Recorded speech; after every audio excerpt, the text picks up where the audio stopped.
Hi there. Today's topic is how to increase the daily performance of the sprayer. Many factors influence the performance of a sprayer, and we'll talk about each of them now. Spray speed. The faster you go, the better the performance, but even this has a limit. If the speed is too high, it is already detrimental to the quality. Last time we said that the best spray quality was from the double flat fan nozzles. The front slit treats the plant from the front, and the back slit treats the plant from the back. This way we have complete coverage of both the plant and the possible clump. There's nowhere in the shade where the spray can't reach. There's a limit though. The maximum speed is 15 kilometers per hour. Higher than this, and both fans only spray forwards. The best option is to spray between 8 and 12 kilometers per hour, which is really the optimum treatment for both sides. The working width. The larger the working width, the greater the performance, but again, we have to adapt it to the conditions that are in the field. There may be groves, there may be poles, there may be varied terrains. So some people have a maximum of 24 meters, while others can spray up to 36 meters. Tank size. The larger the tank, the longer the time spraying, i.e. the actual spraying time during the day is longer and the filling time is shorter. Similarly with the water dosage. If we use a large dose of water, it requires refilling more times in the day, so fewer hectares are done overall. Time is lost not only when refilling the tank, but also when transferring. Transfers can take place on the road, but significant ones could also be in the field. If we run out of spray somewhere in the middle of a large field, we have to drive to the end, fill up, then return to the middle of the field, and only then can we continue spraying. Let's look at this time loss when converted into minutes and hectares. At a speed of 12 kilometers per hour and with a boom of 30 meters, 5 minutes gives us 3 hectares. 3 hectares that we will not treat if we have this lost time. If we saved an hour of time lost per day, we would treat an extra 36 hectares. Here we see a practical example.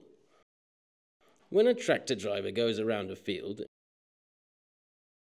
and then drives into the tram lines, going up and down, he makes this path.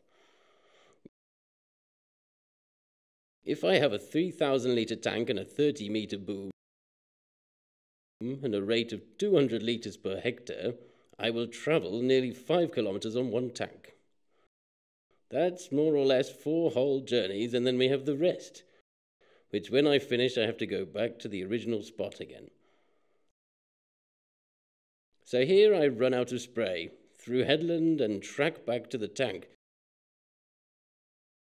fill it up and have to go back to the original spot again, but here I go without spraying, and at this point I turn the spray on again.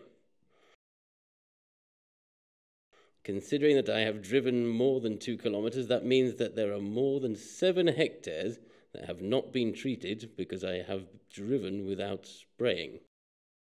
If I take a bigger tank, 5,000 litres instead of 3,000, instead of 4 rides, I make 8 rides. With 8,000 litres, I make 12 rides, and with 14,000 litres, I make 22 rides. You could say that with the big tanks, I actually only do the optimal path in the field. I have no extra track, no connecting, no backing away from the tanker, so I have a completely ideal treatment. Here we can see the charts for finding the daily performance. We are starting from an 8-hour shift. Other parameters are the same. For a 3,000 litre tank, we have a capacity of 198 hectares. For a 5,000 litre tank, the daily output is 226 hectares. So the difference in the tank makes a difference in output of 28 hectares. 28 hectares per day, that's 140 hectares in 5 working days. That's almost like we've saved a day so we don't have to spray at the weekend. or we don't have to spray during weather that's not ideal, wind and high temperatures. If I have an 8,000 litre tank or even 14,000 litre tank, it's a matter of consideration whether to still carry the water in a tanker to the field or whether the sprayer will return to the stationary mixing station where there are tanks with a large reserve of warm water that won't shock the plants. I'll have the chemical mixing and fast filling, so I'll have quality work and sufficient performance. For those of you who would like to test yourselves what your daily performance is and play with some of the parameters such as speed, dose, or lost times, or shift length, you can adjust these figures in this chart and you will always come up with a daily performance in hectares. We have put this table on our website and you can find the link directly below the video.